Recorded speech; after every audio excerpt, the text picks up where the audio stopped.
La Bibliothèque nationale de France. La philosophie du quotidien s'invite à la bibliothèque avec un cycle de conférences dont la première édition est consacrée au thème du corps décliné dans tous ses états. Dans cette séance, Thierry Hoquet évoque les pratiques du corps. Le thème d'aujourd'hui est la sexualité. Et pour aborder ce thème, nous avons le plaisir de recevoir le professeur Thierry Hoquet. Bonjour. Bonjour. Vous êtes professeur de philosophie à l'Université Paris-Nanterre, spécialiste notamment de philosophie des sciences de la vie ou de philosophie de la biologie, également spécialiste du XVIIIe siècle. Vous avez consacré des études à Buffon, Linné et Darwin. Vous avez publié notamment une Histoire naturelle et philosophie sur Buffon chez Honoré Champion. Vous avez publié une traduction, je dirais critique, une traduction annotée de l'origine des espèces de Darwin. C'est le texte intégral de la première édition de 1859. Ouvrage complété par Darwin contre Darwin, comment lire l'origine des espèces, au Seuil. Ensuite, il y a ce que j'appellerais le moment cyborg, sur lequel on reviendra à l'issue de la conférence. 2 titres, Cyborg philosophie, pensée contre les dualismes chez Seuil en 2011, et plus récemment, au printemps de cette année, Les presque humains, mutants, cyborgs, robots, zombies et nous, toujours au Seuil, en 2021. Enfin, 3e moment, le thème de la conférence d'aujourd'hui, la sexualité. Alors, vous avez notamment publié Des sexes innombrables, le genre à l'épreuve de la biologie, aux éditions du Seuil. Vous avez également publié une anthologie en 3 volumes chez Hermann, anthologie qui s'étend de 2013 à 2018 et intitulée Le sexe biologique.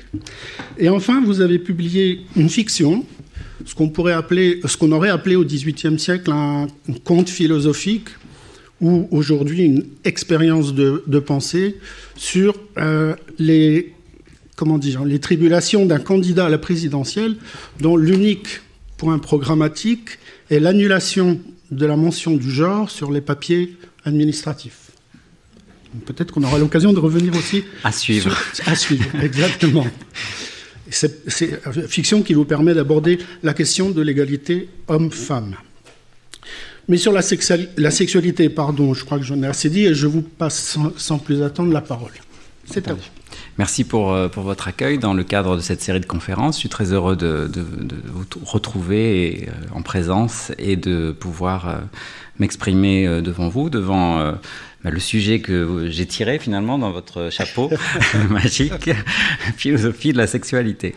En effet, qu'est-ce que la philosophie, activité qui se pratique volontiers sur la place publique, peut bien avoir à dire ou à faire de la sexualité? Car la sexualité est avant tout ce qui nous fait sortir de nous-mêmes, mais aussi rentrer en nous-mêmes. Elle désigne ce moment où l'on se retire, on se claque mûr pour mener une sorte de conspiration secrète dont rien ne doit transpirer à l'extérieur. Donc je commencerai par cet étonnement. Vous faites ça comme cela, vous, qu'on peut en fait ponctuer de manière très diverse. Vous faites ça comme cela, vous. Ou bien avec ça c'était les points d'exclamation, ou bien les points de suspension. Vous faites ça comme ça, vous. Ou alors plus peut-être, insinuant. Vous faites ça comme ça. Enfin, vous voyez qu'on peut le décliner de bien des façons. Mais cette déclinaison à l'infini, avec des ponctuations variables, donc, n'empêche pas qu'à mon sens, le problème, et c'est pour ça que j'ai joué sur ces différentes manières de parler, de prononcer cet énoncé, c'est qu'il me semble qu'on est à la fois dans l'intime et dans l'intersubjectif, dans le secret et dans le partagé, dans le non-dit du monologue, mais aussi dans la révélation de la conversation. Quelque part, donc, entre une variation intra-individuelle, tout le monde fait ça différemment, et dans le rituel très personnel, et donc une sorte d'idiosyncrasie. Ici encore, on comprend à quel point parler de sexualité a quelque chose d'inconvenant, car on sort ici des codes et des clauses, tout paraît sujet à interprétation, et c'est peut-être là ce qui fait que la philosophie a quelque chose à dire ou à penser. Lorsqu'en 2020, un certain candidat à la mairie de Paris fut forcé de se retirer de la campagne après que des photos de son sexe auront été divulguées dans la presse, on se demanda ce qu'il y avait finalement de si terrible dans ce qu'on appela donc des dick pics, ce que je propose de traduire des bit-clics, c'est-à-dire en fait, en bref, des images d'organes virils sur lesquels les internautes se précipitent avec avidité. Manifestement, il y a dans ce phénomène donc de bit-clic et la grivoiserie qu'il comporte un scandale qui, au premier chef, peut échapper, m'a échappé. Quel est le crime de cette grivoiserie, ici librement consentie et partagée, donc prendre une photo de son sexe et l'envoyer à une personne consentante? Où est le mal? Je dirais le premier crime de ces photos est métaphysique. Elle fige dans le temps, elle ne propose que des instantanés, elle fixe pour toujours ce qui a pour nature de passer, elle propose une certaine image idéalisée ou matérialisée de nous-mêmes. Le second crime de ces photos est qu'elles témoignent d'un défaut qui serait, cette fois non pas physique, mais moral. S'il y a dans la partie basse de nos ventres des fauves affamés qui grondent, nous devons nous ingénier à forger des diaphragmes qui leur interdisent le passage et qui les contiennent en bas, qui les contraignent donc à ne pas envahir les autres sphères de nos personnalités. Or ici, le premier et le plus fondamental des diaphragmes se trouve peut-être dans la frontière non poreuse qui doit exister entre le public et le privé. Un homme politique doit maîtriser ses pulsions. Mais il me semble que le crime le plus fondamental, et peut-être le seul crime impardonnable de ce bit-clic, donc de cette photo, est sans aucun doute dans la fixation génitale d'une telle image. Le bit-clic, excusez-moi pour ce nom obsessionnel, mais concentre le sexuel au niveau des parties génitales, alors que précisément la sexualité n'est peut-être pas là. La sexualité a un mode d'existence flottant, beaucoup plus diffus que ce que suggère ce genre de photos. Donc si de telles photos constituent une abominable entorse à la pudeur, où se situent par ailleurs les frontières de cette pudeur? Bien des débats autrement plus clivants que cette pauvre anecdote travaillent notre société et nous placent face à cette question de ce qu'il convient ou non de montrer dans telle ou telle circonstance. Enfin, ces photos nous trompent en nous faisant croire que l'obscène se situe là, dans l'entrejambe, alors qu'il commence peut-être ailleurs. Après tout, un baiser n'est-il pas déjà une terrible transgression et une incroyable perversion en tant qu'il investit érotiquement une zone non génitale, la bouche? L'émotion créée donc par de telles photos nous indique également que notre époque est peut-être d'autant plus paradoxale et peut-être d'autant moins bien placée, je dirais, pour parler de la sexualité, que nous vivons dans un monde où précisément la sexualité paraît aujourd'hui entièrement détachable de toute forme de procréation ou de reproduction. Dès lors que la reproduction se fait in vitro, dans des tubes à essai, à quoi bon la sexualité? L'énergie sexuelle, la pulsion sexuelle se trouve donc sans emploi, libérée peut-être pour d'autres pratiques aux contours indéfinis. S'agit-il d'une sorte de caractère donc persistant à titre résiduel, d'un héritage archaïque, un signe de notre ancienne bestialité, mais qui serait en son fond totalement dépourvu de sens? À ce stade, donc, je dirais que le problème de la sexualité me paraît triple. C'est d'abord une activité privée, non publique, et qui doit le rester, d'où le paradoxe d'en parler, et philosophiquement, qui plus est. C'est une activité ensuite incontestablement génitale, mais également plus diffuse, si bien qu'on ne sait où la situer, où elle se situe, ni même placer véritablement les frontières de son contraire, de la pudeur donc. Si la sexualité est inassignable, alors les bornes de la pudeur sont un objet de débat. Et c'est enfin une activité qui est, par les génitoires mêmes, par les parties génitales mêmes, traditionnellement assignée à certaines fonctions, les fonctions reproductives, mais qui a une fâcheuse tendance à s'émanciper, à se poser dans l'ailleurs que le reproductif, dans donc le récréatif. Une activité donc autonome et prompte à se donner ses propres lois. Alors nous allons essayer d'approcher du coup cette sexualité, et tout d'abord je vais essayer de comparer la sexualité ou de borner la sexualité en produisant ces autres. Donc ici, le coït et l'amitié. Il nous faut donc distinguer d'emblée la sexualité de deux de ses doubles, sa version obscène, le coït, et sa version édulcorée, l'amitié. D'un côté, coucher a quelque chose de frustrant et nous laisse dans le sentiment d'un inabouti. Selon la formule « post coitum animal triste ». Le soupçon de la sexualité pèse par ailleurs sur quantité d'autres relations, et la grande question de la sexualité est peut-être de savoir si les amis peuvent entretenir des rapports sexuels ou si la sexualité nous fait nécessairement basculer dans autre chose que l'amitié. De là, la grande question, avec qui peut-on être ami ? Les deux amis, qu'on peut écrire au masculin, au féminin, sont souvent des métaphores pour parler de couples homosexuels. Alors, je commence par le coït d'abord. Par coït, on désigne une activité sexuelle, je dirais, où l'on ne se découvre pas, où l'on ne s'expose pas, où l'on ne se révèle pas. Se découvrir ici, je l'entends au double sens d'un peut-être se dénuder par opposition, mais aussi, je veux dire, se dénuder, mais aussi se mettre à nu, se déshabiller et se laisser voir. Il s'agit donc, comme le dit très bien l'expression populaire, dans le coït, il s'agit d'aller se faire voir. Va te faire voir.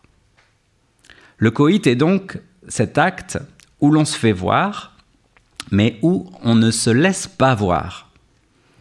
Alors que la sexualité, elle, nous révélerait là où le coït se contenterait de montrer peut-être. Le coït a quelque chose de démonstratif, là où la sexualité serait donc révélation d'autre chose comme une vulnérabilité. Beaucoup d'humains en restent au coït ou recherchent des coïts et se portent très bien comme ça d'ailleurs. Mais cela nous indique qu'il y a bien des manières, il me semble, de ne pas entrer dans la sexualité. Par incapacité ou par ignorance, par impuissance, par peur, par choix, par refus, par pudeur, par brutalité. Certains s'engagent dans le coït, mais refusent de se laisser aller à la sexualité, c'est-à-dire refusent de s'engager dans cet impossible du rapport sexuel, refusent de s'impliquer dans la relation sexuelle, dans cette relation où l'on s'expose. Alors que se passe-t-il dans le bateau qui reconduit Paris et Hélène vers Troie ? Voici la scène telle qu'observée par d'indiscrets témoins. Le gabier. Et de ma cachette, quand j'aurais dû voir la tranche d'un seul corps, toute la journée j'ai vu la tranche de deux. Un pain de seigle sur un pain de blé, des pains qui cuisaient, qui levaient, de la vraie cuisson. Euripides, et moi d'en haut, j'ai vu plus souvent un seul corps que deux, tantôt blanc, comme le gabier le dit, tantôt doré, à 4 bras et 4 jambes. Cette étrange superposition de toast, c'est indiscutablement, je dirais, un coït. Mais cette cuisson, cette levure, il me semble qu'indéniablement, on a là l'irruption de la sexualité. Cette évocation également des créatures doubles, à 4 bras et 4 jambes, nous invite à aller voir ce que nous dit Aristophane dans le célèbre mythe du banquet. Un mythe qui a une postérité immense dans la littérature et pour lequel je voudrais vous indiquer quelque chose de totalement inédit, même si c'est assez ancien déjà, c'est à 20 ans, le temps passe. Le cinéaste John Cameron Mitchell proposait dans ce film Hedwig and the Angry Inch, dans un clip qui s'appelait The Origin of Love, donc l'origine de l'amour, des passerelles toujours réinventées entre cet indémodable mythe d'Aristophane, où les humains doubles en fait se trouvent coupés en deux par la fureur des dieux, et la question des transidentités aujourd'hui, la recherche de l'autre qui nous complétera, de l'identité qui est la nôtre, à travers les troubles de la séparation, ce sentiment d'une césure qui nous place d'emblée à distance des autres, de manière irrémédiable. Cette scission originaire, cette couture, cette suture primordiale, en fait, évoquée dans le mythe des personnes doubles, dans le mythe d'Aristophane, On en trouve aujourd'hui un témoignage dans ce qu'en anatomie on appelle des raphées, ça veut dire des lignes saillantes qui ressemblent à une couture, comme celle qui divise le scrotum et le périnée des hommes en deux parties symétriques. On la trouve encore, cette couture ou cette suture, dans le nombril ici, qui dans le mythe d'Aristophane devient le symbole d'une blessure insurmontable et de cette plénitude que nous aurions perdue. On voit ici l'ironie d'ailleurs de Platon, puisqu'il fait de ce nombril, qui est dans sa signification première la marque de notre être engendré, un lien, on va dire, maternel, devient en fait chez Platon le stigmate qui punit l'être désirant. Une punition pour nos penchants à fusionner en totalité autarcique. Je voudrais lire cette phrase avec vous. Il y a, au-delà de tout mon discours et de ce que j'en puis dire particulièrement, je ne sais quelle force inexplicable et fatale, médiatrice de cette union. Nous nous cherchions avant que de nous être vus et par des rapports que nous oyons l'un de l'autre, qui faisaient en notre affection plus d'efforts que ne porte la raison des rapports, je crois par quelque ordonnance du ciel. Nous nous embrassions par nos noms, et à notre première rencontre, qui fut par hasard en une grande fête et compagnie de ville, nous nous trouvâmes si pris, si connus, si obligés entre nous, que rien dès lors ne nous fut si proche que l'un à l'autre. Cette citation, c'est évidemment un passage de Montaigne qui raconte ainsi sa rencontre avec la Boétie au chapitre 1,28 des Essais. C'est le célèbre passage où il est écrit « Si on me presse de dire pourquoi je l'aimais, je sens que cela ne se peut exprimer qu'en répondant « parce que c'était lui, parce que c'était moi ».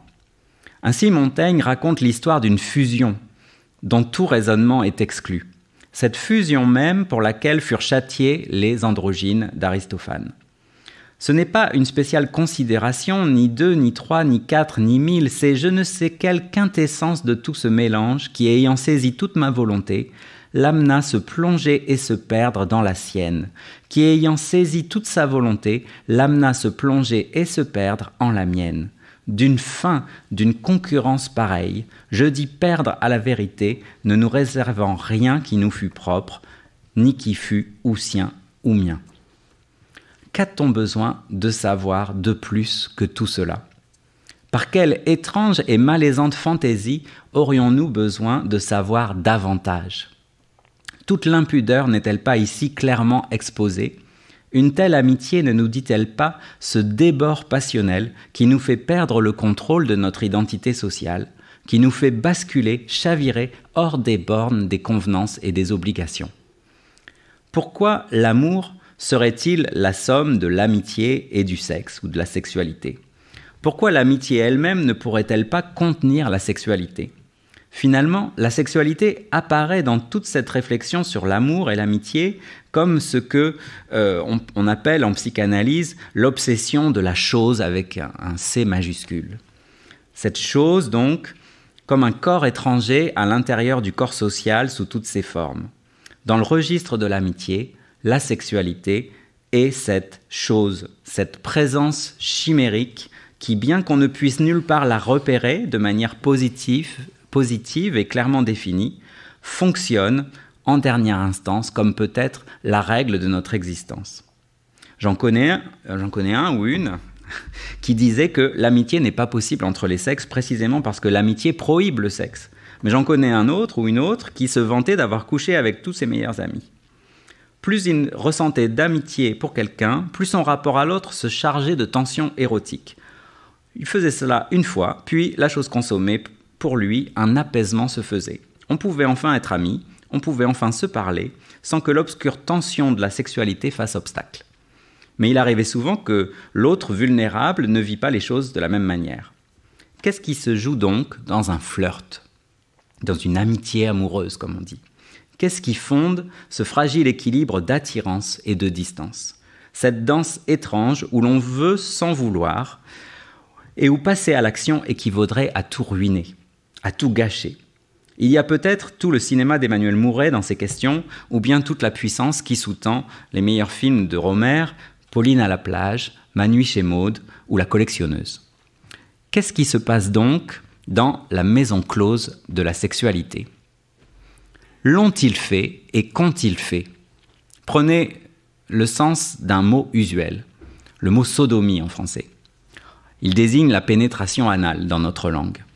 Mais quand je l'ai entendu utiliser en Allemagne, il voulait dire tout autre chose. Par sodomie, mes interlocuteurs allemands entendaient la zoophilie, en fait, ce qu'on appelle en français la zoophilie, c'est-à-dire une forme de bestialité. Les rapports sexuels avec des animaux.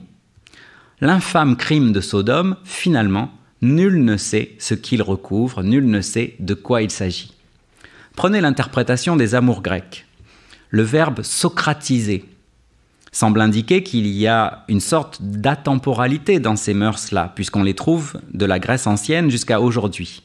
Et pourtant, Voltaire, à l'article « Amour socratique » du dictionnaire philosophique, mettait déjà en garde, je le cite, « Je ne puis souffrir qu'on prétende que les Grecs ont autorisé cette licence. » Alors, socratiser.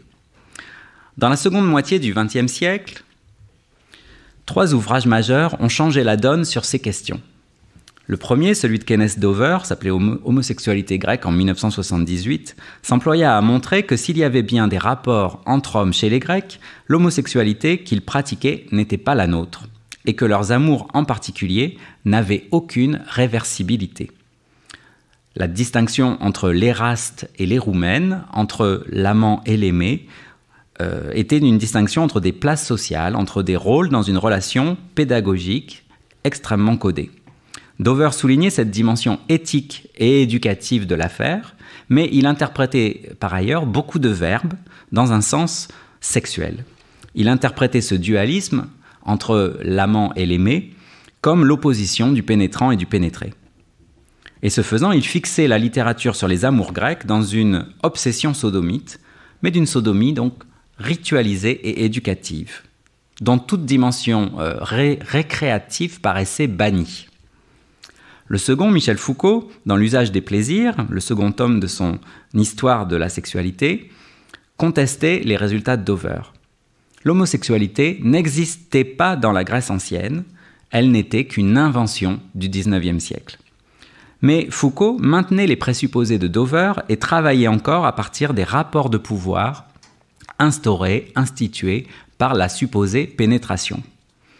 Et le troisième, James Davidson, dans un ouvrage assez épais, mais qui a eu moins d'écho que les 2 précédents, s'employait à montrer qu'en fait, les Grecs ne se sodomisaient pas du tout, ou si peu, qu'ils pratiquaient de préférence un genre de coït dit intercrural, c'est-à-dire des relations entre les cuisses, en fait. Alors prenons justement comment ça s'applique au couple d'amis célèbres, Achille et Patrocle dans l'Iliade. Ces guerriers s'aimaient-ils, comme on dit, d'une manière platonique ou bien d'une manière socratique? Platonisaient-ils ou socratisaient-ils? Telle est la question de la sexualité. Michel Foucault écrivait à propos de cette relation entre Achille et Patrocle qu'il fallait savoir comment ils se différenciaient et lequel des deux avait le pas sur l'autre, puisque sur ce point, le texte d'Homère était ambigu. Donc là, vous voyez la question que je posais tout à l'heure, l'ont-ils fait et qu'ont-ils fait, devient comme le point obsessionnel sur lequel on revient. Homère donnait à l'un la naissance, et à l'autre, il donnait l'âge, à l'un, il donnait la force, à l'autre, la réflexion. Alors, qui avait le pas sur l'autre? Pourtant, si l'on observe la coupe de Sosias, conservée à Berlin, on constate que si Achille est en train de bander, il bande d'abord les plaies de son ami blessé. La relation d'amitié est d'abord une relation de soin. Mais précisément, si cette activité n'est pas un coït, est-elle pour autant dépourvue de toute dimension sexuelle? Où se loge la sexualité? Comment se dit-elle? Comment se manifeste-t-elle? Platon n'utilise aucun mot explicitement anatomique pour désigner les amours entre hommes. Il utilise le verbe charizestai, c'est-à-dire accorder une faveur, ou bien le verbe hypourgen, rendre un service. Mais précisément, que veulent dire ces verbes? Quelle faveur y a-t-il à accorder? Que sont un sourire ou un regard, sinon les prémices, la promesse qu'on acceptera la possibilité d'un contact physique conduisant l'autre à l'orgasme? Peu importe alors que la sexualité antique n'ait guère été représentée sur des coupes, sur des vases, qu'elle soit attestée finalement en très peu d'images. En vérité, la seule chose qui puisse être montrée, ce qu'on voit au lupanar de Pompéi ou sur différentes peintures anciennes, ce sont toujours des relations tarifées, c'est-à-dire des coïts. La sexualité, elle, toujours échapperait à la représentation. Je reviendrai sur ces relations tarifées dans un instant. Finalement, si j'essaye de mettre tout le monde d'accord, il existe incontestablement une sexualité qui ne se réduit pas au coït, à la génitalité, et qui, de ce fait, se refuse à être exposée et doit toujours être inférée, interprétée, supposée, soupçonnée, mais jamais, on va dire, manifestement établie. Mais son ontologie évanescente ne la réduit pas à rien. En 2000, Sébastien Lifshitz proposait un film, Presque rien. Le presque rien, terme de résonance jankélévichienne, c'est déjà quelque chose, ça n'est pas tout à fait rien, et cela suffit à nous plonger dans la mélancolie. Alors, dans ce deuxième temps de mon exposé, je voulais revenir à Platon et Aristote, mais dans la vraie version, en fait. Là, c'était juste pour vous sortir de votre torpeur, de votre stupeur, en vous interrogeant sur cette monstrueuse version de l'école d'Athènes. On reviendra sur ces glissements de niveau aussi entre le classique et la postmodernité débordante et dégoulinante que vous venez d'observer avec Mickey et Donald en Platon et Aristote. Deuxième tension que je voudrais explorer avec vous pendant ce parcours, ça serait en quelque sorte résumer les deux orientations philosophiques sur la sexualité aux figures de Platon et d'Aristote, c'est-à-dire d'un côté à l'érotique et de l'autre à ce que j'appellerais de manière un peu tordue, on va dire, la pornographie. Alors, s'il y a des aristotéliciens dans la salle, qu'ils me pardonnent immédiatement. Mais vous voyez ce geste d'Aristote qui dit « tout se passe en bas ». Tout se passe matériellement, en fait.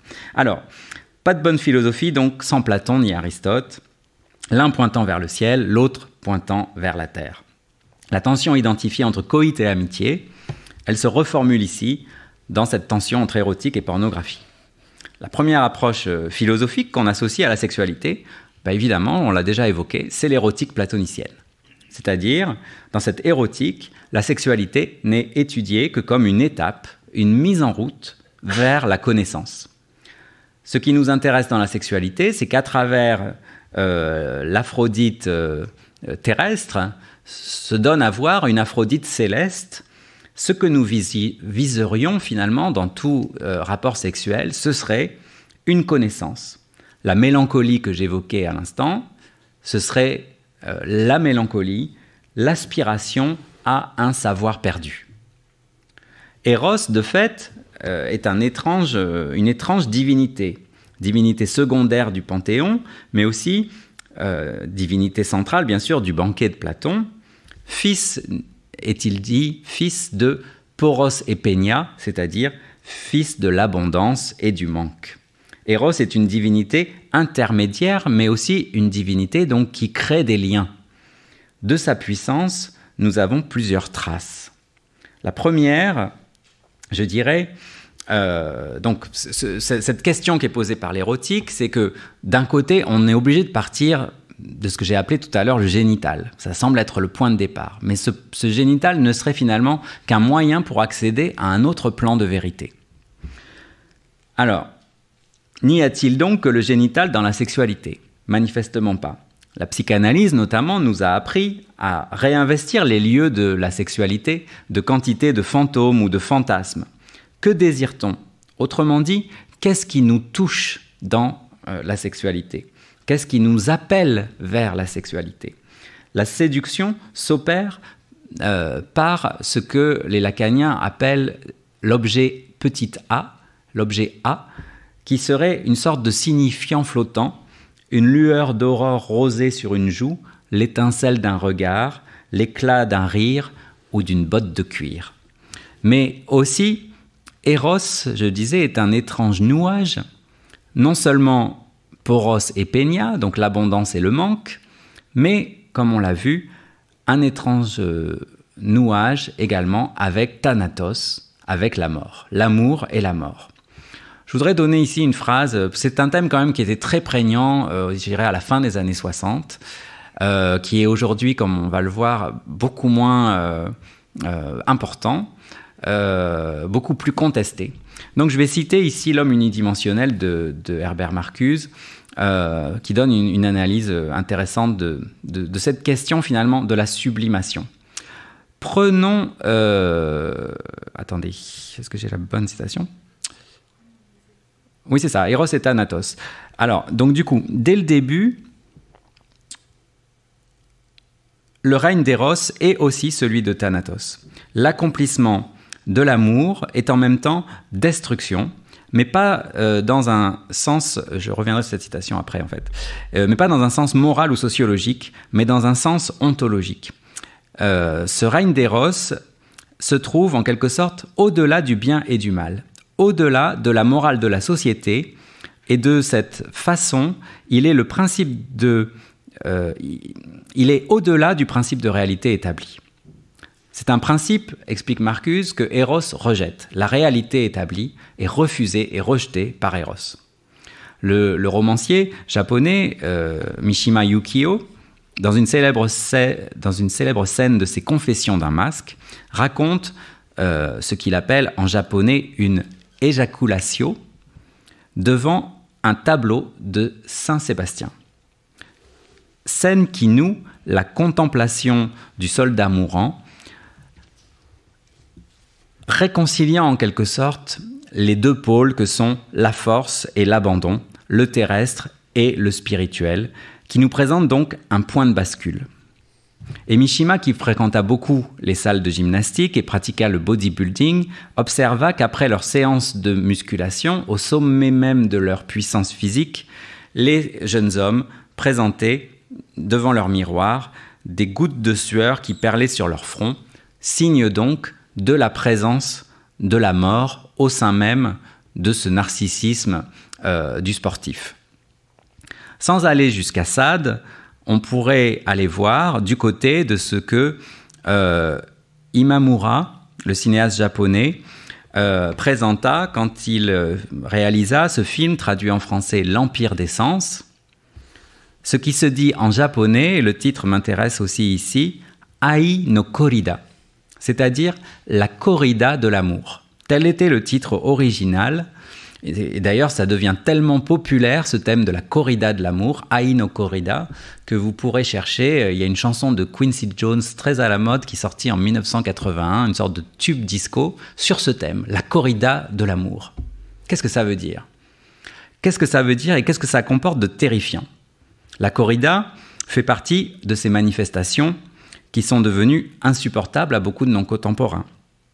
Or, ce que dit la corrida, ce que dit donc du coup à travers ce thème, le film de Imamura, ce que dit la corrida, c'est un nouage particulier entre l'amour et la mort, entre Eros et Thanatos, un nouage particulier qui se retrouve dans la sexualité, ce qui donne sens à cette corrida de l'amour, mélange de vie et de mort, mélange de sexe et de sang, traduisant la manière dont la sexualité nous déstabilise en permanence, nous conduit à explorer la part obscure de nous-mêmes, la manière dont cette sexualité fait trembler notre façade sociale et nous plonge dans l'inquiétant tout autre. Mais ce tout autre, est-ce un avilissement ou est-ce une sublimation ?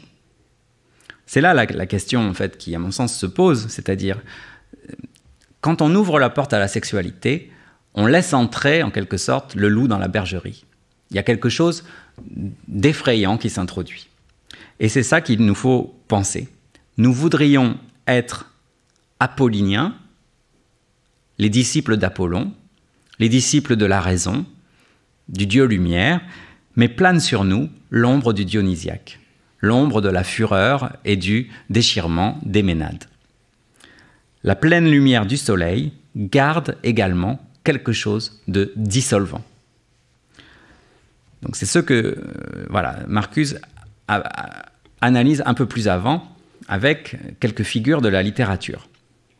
Prenons des exemples, écrit-il, parmi des œuvres qui sont déterminées dans leur substance même par leur rapport avec l'érotisme. Par exemple, La Phèdre de Racine, Les affinités électives de Goethe, Les Fleurs du mal de Baudelaire ou Anna Karénine de Tolstoï, qui sont des œuvres essentiellement différentes. La sexualité s'y manifeste sous une forme très sublimée, médiatisée, où elle se réfléchit elle-même, et sous cette forme, elle est absolue, sans compromission, inconditionnelle. Donc, ici, ce que nous explique Marcuse, c'est que ces œuvres nous présentent une sexualité sublimée, mais elle nous présente également, du coup, cette sexualité, du coup, sans compromission. Quand elle est sublimée, la pulsion sexuelle peut s'avérer, en fait, dans toute sa puissance, peut se manifester dans toute sa puissance. Phèdre, sa fureur terrifiante, ce sont les ravages de la sublimation, en fait. C'est le prix à payer pour la sublimation. De même, la mort d'Anna Karénine. Donc on aurait cette idée qu'on peut emprunter à Freud, celle d'une sorte de quantité déterminée d'énergie instinctuelle qui se distribuerait entre différents instincts. Et plus la libido, plus la sexualité se renforcerait, plus l'agression s'affaiblirait avec des phénomènes de balance dans les deux sens. À l'inverse, donc, si la société libère l'énergie érotique, elle affaiblirait l'agressivité, mais la libération peut aussi conduire à un surcroît d'agressivité. La sexualité est-elle alors plus menaçante dans sa version désublimée ? Quand est-ce que la sexualité est la plus dangereuse finalement ? Quand on la désublime, est-ce qu'elle devient du même coup inoffensive ? Il demeure difficile de contenir la sexualité trop abusivement, trop strictement. Partout, la désublimation menace. Elle menace dans Lolita de Nabokov. Elle menace dans les pièces de Tennessee Williams, Un tramway nommé Désir ou Une chatte sur un toit brûlant. Elle menace dans la célèbre scène où la princesse de Clèves, pensant à Monsieur de Nemours, fait des nœuds sur un bâton. Elle menace dans Le discours des ivrognes. Elle menace dans les aventures des bourgeoises ou des ménagères de banlieue, dans une série comme les Desperate Housewives ou d'autres. Alors la sexualité s'exprime de manière désinhibée. Elle est un élément essentiel des intrigues de la société. Vont-ils le faire ? Elle transgresse alors de manière sauvage, obscène, truculente. Et voici ce qu'écrit Marcuse. Il serait impossible de dire d'une femme sexy issue de la littérature contemporaine ce que Balzac dit de la courtisane Esther, que seule elle avait cette tendresse qui ne fleurit que dans l'infini. Tout ce qui est touché par notre société devient un potentiel de progrès et d'exploitation, d'aliénation et de satisfaction, de liberté et d'oppression. La sexualité ne fait pas exception. Et l'école d'Athènes non plus, c'est pour ça que je vous ai montré Mickey et Donald. Qu'est-ce que ça veut dire, cette phrase ? Il y aurait dans la figure de la prostituée à la fois quelque chose d'infiniment obscène, mais aussi d'infiniment plus raffiné et presque sublime. C'est ça le sens finalement des Fleurs du mal de Baudelaire, le sens de ce titre. La beauté de l'abject, le sublime de l'abject. Alors que dans une telenovela, on serait dans une vie peut-être plus digne, plus conventionnelle, plus bourgeoise, mais la sexualité, du coup désublimée, percerait comme plus brutale, comme plus obscène peut-être.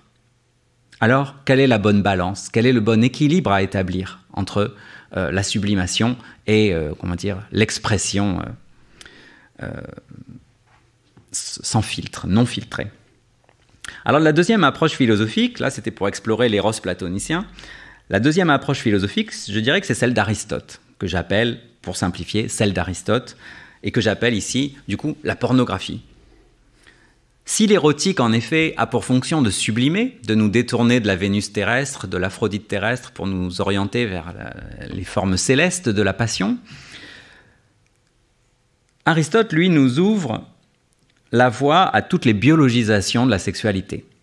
Il nous intéresse à toutes les manières dont les bêtes se reproduisent, toutes les façons dont ça copule dans la nature.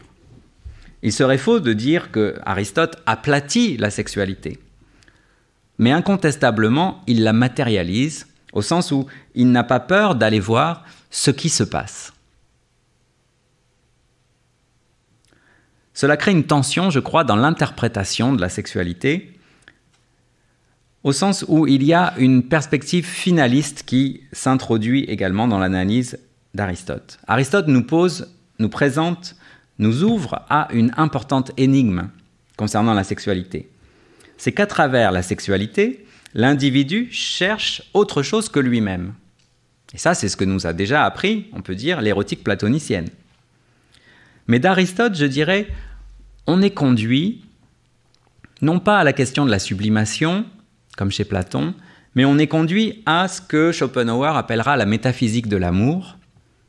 Et à travers Schopenhauer, on peut créer une ligne qui va jusqu'à Richard Dawkins, le gène égoïste en 1976. C'est-à-dire cette idée que nous ne serions finalement que des marionnettes créées pour produire davantage de copies de nos gènes.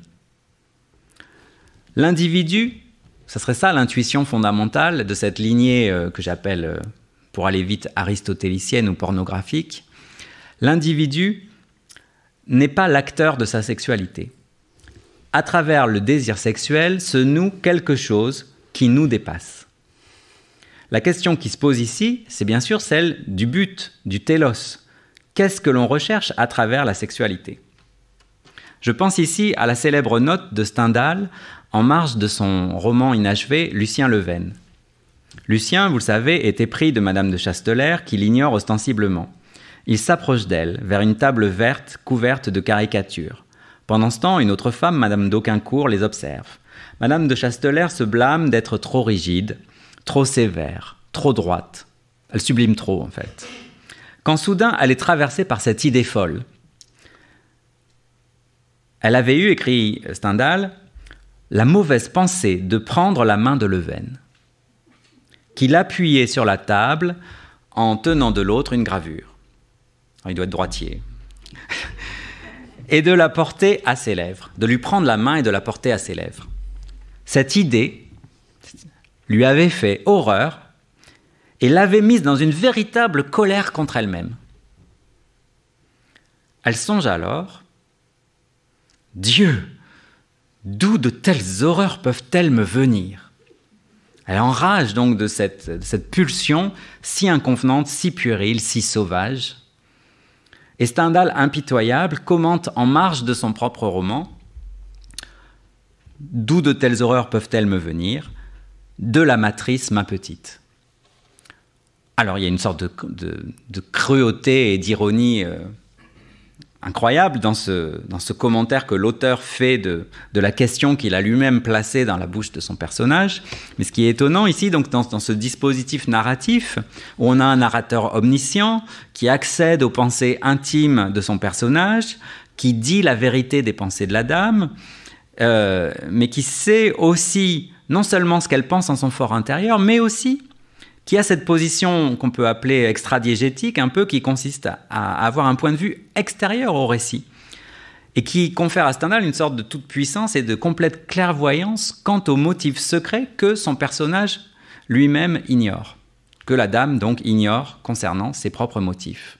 Pourquoi désirer prendre la main et la porter à sa bouche, geste peut-être innocent s'il en est, sauf dans ce contexte social extrêmement cloisonné qu'est celui du salon dans lequel cela se produit.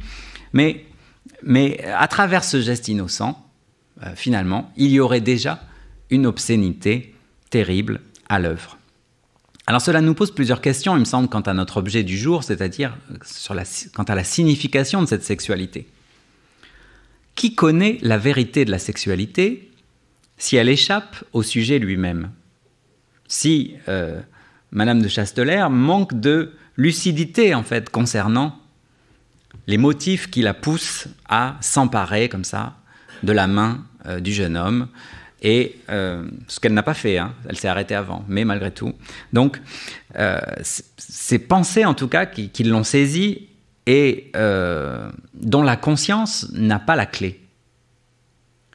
C'est qu'en un sens, la sexualité ici est un dehors de la philosophie. Elle sort du domaine des pensées claires et distinctes et elle nous renvoie à de noirs tourments intérieurs qui s'apparentent aux songes, qui s'apparentent aux fantasmes, aux passions, aux illusions, mais qui sont en tout cas très loin de la raison ou de l'entendement. Si les pensées du sujet trouvent leur raison ailleurs que dans la raison, c'est que la philosophie a raté une immense part de la nature humaine.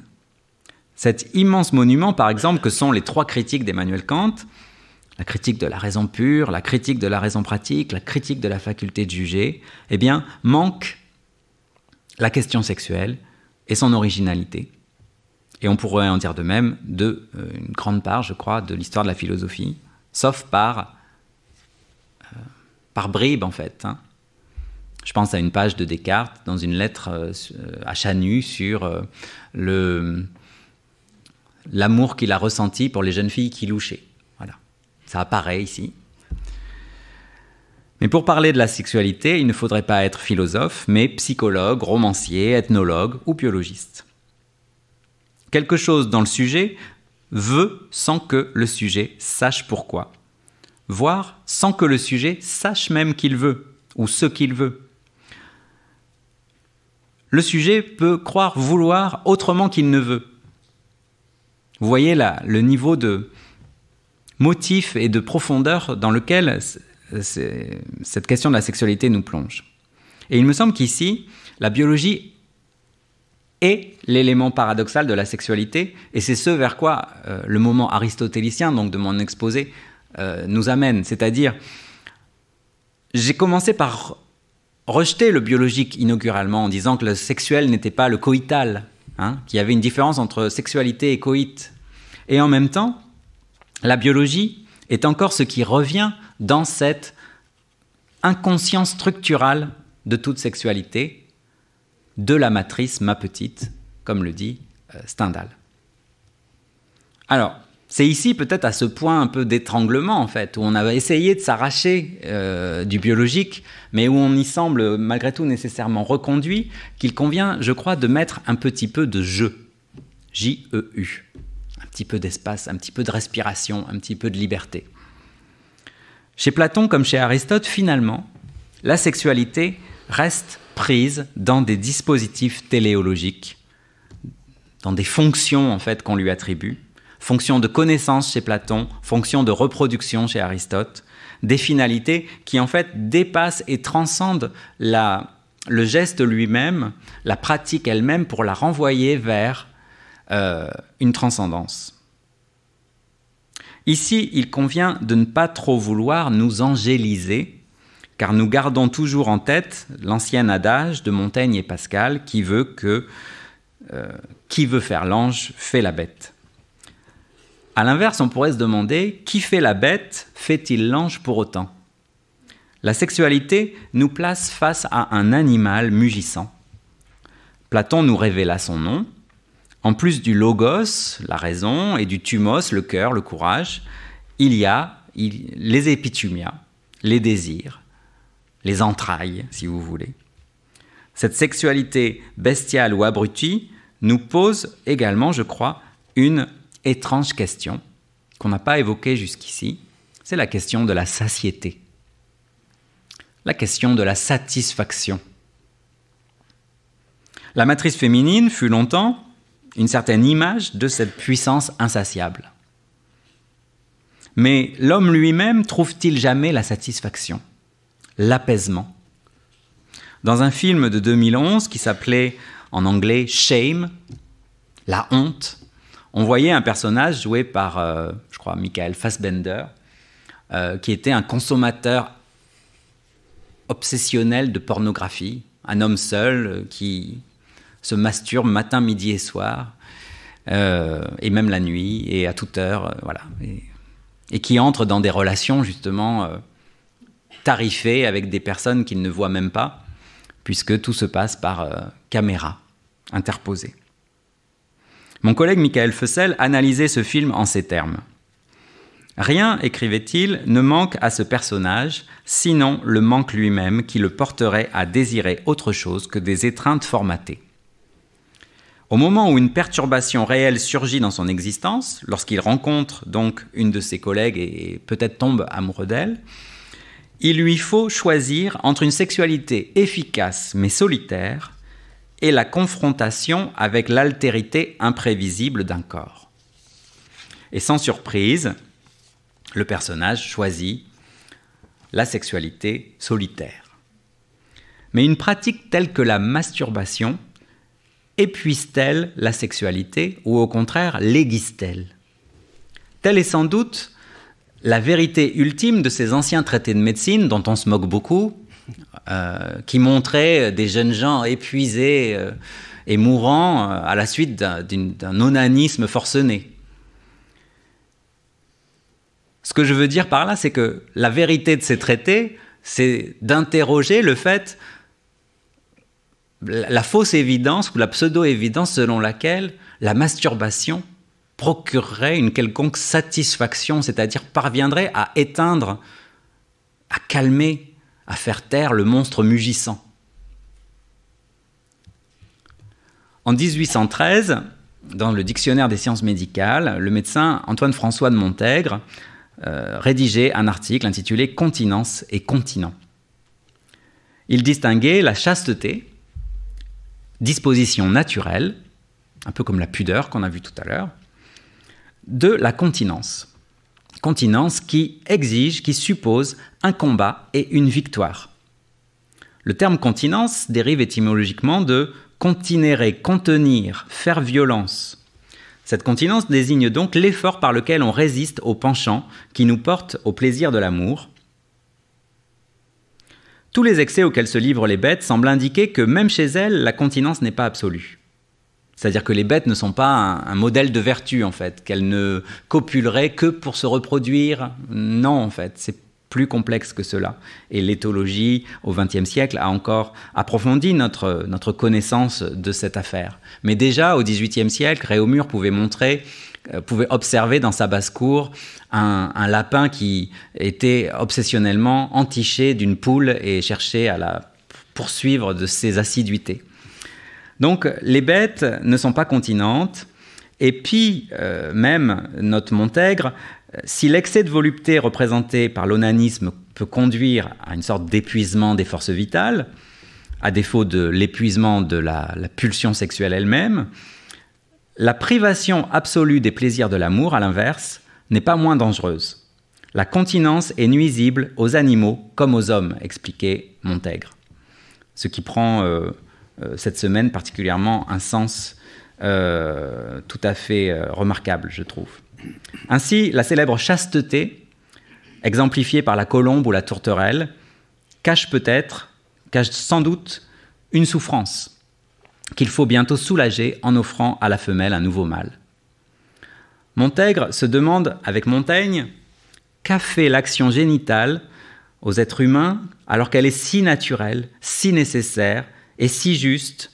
Qu'a-t-elle donc fait cette action génitale pour qu'on n'en ose pas parler sans vergogne et pour qu'on l'exclue des propos sérieux et réglés. Montègre, le médecin, rappelle que les anciens vénéraient le simulacre des parties de la génération, comme dans ces processions animistes où l'on transporte des représentations de phallus géants dans les rues. Partie de la génération respectée, vénérée comme des objets de culte, et qu'on trouve même, écrivait Montègre, dans la Cité de Dieu de Saint-Augustin, j'avoue que je ne suis pas allé vérifier, l'inventaire des divinités qui présidaient chez les anciens à l'union de la femme et de l'homme. Voilà, concluait le médecin, des mœurs non seulement différentes des nôtres, mais qui leur sont contraires. Elles honorent, elles mettent sur les autels ce que nous nous faisons un devoir de cacher, de haïr en quelque sorte, ce que nous ne pouvons exprimer sans rougir. Même l'idée de prendre la main de quelqu'un pour la couvrir d'un baiser est devenue l'objet d'une honte qui doit être scellée, contenue, cachée. Notre refus du sexuel serait-il lié alors au fait que la libido ne s'épuise pas, qu'elle ne peut jamais être satisfaite? À l'inverse, on peut se croire satisfait sexuellement et se laisser emporter par une sorte de folie ou de furie sexuelle, se prendre de passion. Thomas Mann propose dans La mort à Venise le portrait d'un grand écrivain, d'un académicien on peut dire, coupable de s'être cru définitivement à l'abri de toute tentation de la chair et d'avoir pensé qu'un grand artiste, pour être grand, devait compartimenter sa vie de manière à tenir pour toujours l'ivresse dionysiaque à distance. Or, à tout moment, l'artiste, fût-il le plus sage, peut retomber dans l'ornière sensuelle. On dit que Goethe, à Marienbad, alors âgé de 70 ans, s'éprit soudain d'une jeune fille âgée de 15 ans et voulait absolument l'épouser. Dans une moindre mesure, dans la mère de la fertilité, la tétralogie de Mishima, un personnage nommé Honda est saisi d'une comparable passion lorsqu'à 58 ans, il s'éprend soudain d'une princesse thaïlandaise. Chose non pas seulement sans précédent, écrit Mishima, mais aussi entièrement ridicule.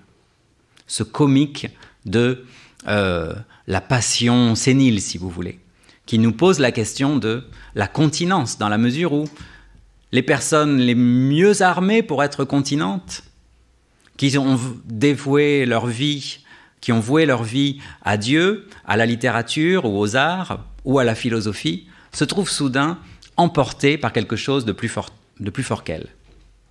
La sexualité déroule ses impératifs à la manière inflexible et mathématique d'une démonstration, ce que le film Théorème de Pasolini a magnifiquement montré. Pour terminer, et pour peut-être tenter de desserrer quelque peu cet étau, je voudrais commenter très librement le tout début de Jacques le Fataliste de Diderot. Tenter d'étendre à la relation sexuelle ce pur hasard que Diderot convoque donc dans ses premiers mots de Jacques le Fataliste. Comment s'était-il rencontré? Par hasard comme tout le monde. Comment s'appelait-il? Que vous importe? D'où venait-il? Du lieu le plus prochain? Où allait-il? Est-ce que l'on sait où l'on va? Voici les destinées frappées au sceau de la contingence. Mais après tout, tout est destiné, au sens où il y a bien une destination. On va quelque part. Les flèches de Cupidon sont décochées. Diderot écrit « Chaque balle a son billet, chaque balle tirée a son adresse ». Le monde est ordonné par des intentions, des finalités, et si on ne les perçoit pas, c'est qu'elles sont secrètes. C'est qu'elles sont mystérieuses. Que tout soit écrit, que tout arrive en son heure ou que tout arrive par hasard, c'est la même chose pour le fataliste. C'est l'enchaînement des causes et des effets. L'événement de la rencontre a quelque chose d'inexorable. Il fallait qu'il arrivât. C'est ce qu'ont montré les sociologues finalement. À propos des mariages, où est-ce qu'on rencontre son conjoint? Tout a été écrit à la fois. C'est comme un grand rouleau qu'on déploie petit à petit, nous dit Jacques. Sur le rouleau est écrite la rencontre de Jacques et de son maître. Mais on y lit aussi qu'un beau jour, Jacques allait défaillir, qu'il serait accueilli dans une maison où l'on s'emploierait à le secourir. « N'est-ce pas de cette femme que tu vas devenir amoureux ?» demande le maître.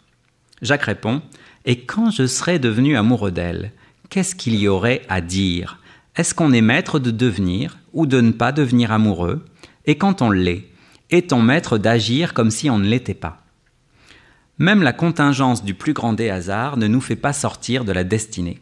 En vérité, Jacques, plus que fataliste, est spinoziste, en matière d'amour comme en toute chose. Ainsi, en toute action, chacun s'achemine aussi nécessairement qu'une boule qui aurait la conscience d'elle-même suit la pente d'une montagne. Et que si l'enchaînement des causes et des effets qui forment la vie d'un homme, depuis le premier instant de sa naissance jusqu'à son dernier soupir nous était connu, nous resterions convaincus qu'il n'a fait que ce qu'il était nécessaire de faire. Et c'est ainsi que, dévalant le long de notre pente, nous nous sentons libres d'agir et d'aimer. Finalement, dans ce qui commande nos pratiques, nous sommes comme Ésope allant au bain. Ésope va au bain. Il croise la police. « Où vas-tu » Où vais-je? Je n'en sais rien. Tu n'en sais rien, marche donc à la prison. Eh bien, ne l'avais-je pas dit que je ne savais où j'allais? Comme Ésope donc, par la sexualité, on est embarqué. Je vous remercie de votre attention.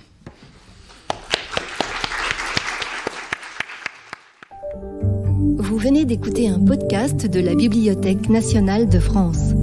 Retrouvez les conférences, rencontres et créations de la BNF sur toutes les plateformes de podcast ainsi que sur le site bnf.fr.